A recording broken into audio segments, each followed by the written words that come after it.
કોંગ્રેસ દ્વારા હવે ઉપાધ્યક્ષનું નામ જે જાહેર કરવામાં આવ્યું છે શૈલેષ પરમાર, તેમનું નિવેદન પણ સામે આવ્યું છે, તે સાંભળીએ. વિધાનસભામાં 2017ના શ્રેષ્ઠ ધારાસભ્ય તરીકેનો મને એવોર્ડ પણ મળેલો છે.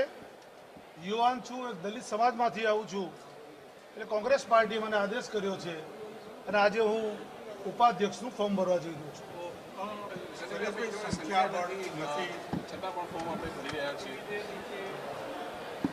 વિધાનસભાની અંદર આપણે પહેલા પણ કીધું કે જ્યારે પણ વિધાનસભાનું સત્ર પહેલી વખત મળતું હોય છે ત્યારે અધ્યક્ષની ચૂંટણી થતી હોય છે અને કોઈ પણ વિપક્ષો હોય એ વિપક્ષ અધ્યક્ષની અંદર ફોર્મ ભરતા નથી કે સર્વાનુમતે વિધાનસભાના અધ્યક્ષની ચૂંટણી બી થતી નથી ને સર્વાનુમતે અધ્યક્ષનું નામ નક્કી થતું હોય છે. એવી જ રીતે ઉપાધ્યક્ષમાં પણ વિપક્ષને આપતા હોય છે.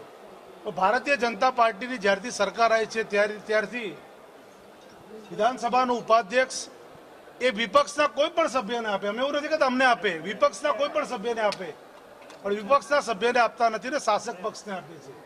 આવી જ રીતે જાહેર હિસાબ સમિતિ કે જે જાહેર હિસાબ સમિતિમાં લોકસભા હોય કે અન્ય રાજ્યોની અંદર પણ જાહેર હિસાબ સમિતિના ચેરમેન તરીકે વિપક્ષના સભ્યને મૂકવામાં આવે છે.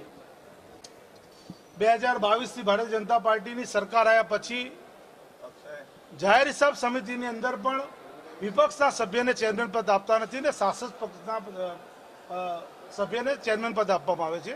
એટલે આ બંને પદ માટે અમે માંગણી કરેલી છે અને આજે ઉપાધ્યક્ષમાં ભલે અમારી સંખ્યા પણ નથી, પણ અમારો હક છે, અમારો અધિકાર છે. એ હક અને અધિકારને સંવિધાનની બાબતની અંદર, વિધાનસભાની પ્રણાલીની બાબતની અંદર વિપક્ષને આ પદ મળતું હોય તો અમે આ ફોર્મ ભરવા માટે આજે જઈ રહ્યા છીએ.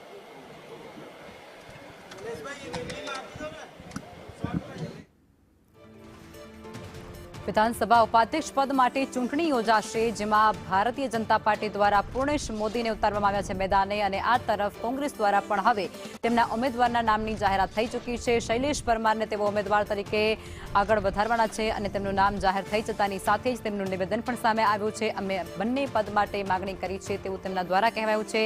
ચેરમેનનું પદ પણ સત્તા પક્ષને જ આપવામાં આવે છે તેવો દાવો પણ તેમના દ્વારા કરવામાં આવી રહ્યો છે. તેઓ ત્યારે ફોર્મ ભરવા માટે પહોંચી રહ્યા છે અને તેમની સાથે કોંગ્રેસ અન્ય નેતાઓ પણ જોવા મળી રહ્યા છે હાજર, જેમાં ખાસ કરી અને જે શહેજાદ ખાન પઠાણ છે તેઓ પણ તેમની સાથે ઉપસ્થિત જોવા મળી રહ્યા છે. અન્ય કોંગ્રેસના કદ્દાવર નેતાઓ તેમની સાથે હાજર છે અને આ બધાની ઉપસ્થિતિ વચ્ચે શૈલેષ પરમાર જેઓ ફોર્મ ભરવા માટે નીકળી ગયા છે.